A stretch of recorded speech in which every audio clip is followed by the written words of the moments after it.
جی کا جہان تاریک تھا، مگر عجیب طور پر خاموشی بھی وہاں شور نہیں تھا، نہ حسد نہ جھوٹ نہ دکھاوے، صرف سکون۔ وہ سکون جسے انسان اندھیرا کہہ دیتے ہیں۔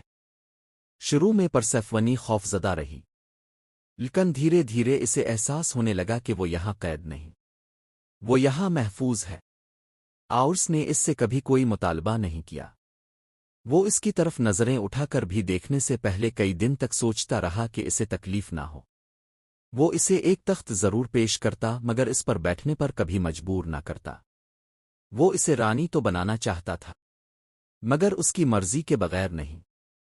پرسفون کے دل میں بھی کچھ بدلنے لگا۔ وہ دیکھ رہی تھی کہ دنیا جس دیوتا کو خوف کی علامت کہتی ہے، وہ دراصل سب سے زیادہ حساس، سب سے زیادہ وفادار، سب سے زیادہ زخمی دل رکھنے والا ہے۔ آؤرس نے کبھی محبت کا دعویٰ نہیں کیا تھا، وہ بس خاموشی سے چاہتا تھا۔ وقت گزرتا گیا، ان کی باتیں بڑھتی گئیں۔ آؤرس اسے اپنی دنیا دکھاتا اور پرسیفونی اسے روشنی کی باتیں سناتی۔ وہ دونوں ایک دوسرے کی کمی پوری کرنے لگے۔ وہ تاریکی کو نرم کرتی اور وہ اس کی روشنی کو گہرا کرتا۔ مگر اوپر دنیا میں بھانچال آ چکا تھا۔ ڈنٹر اپنی بیٹی کے غائب ہونے سے ٹوٹ گئی۔ اس نے زمین کی نعمتیں روک دیں، گندم سوکھنے لگی، دریا خشک ہونے لگے، سردیاں بے وجہ لمبی ہو گئیں، انسان بھوک سے مرنے لگے، دوتا پریشان ہو گئے۔ ایک خرگوش نے پیغام بھیجا، پرسیفونی کو اوپر لایا جائے ورنہ دنیا مر جائے گی۔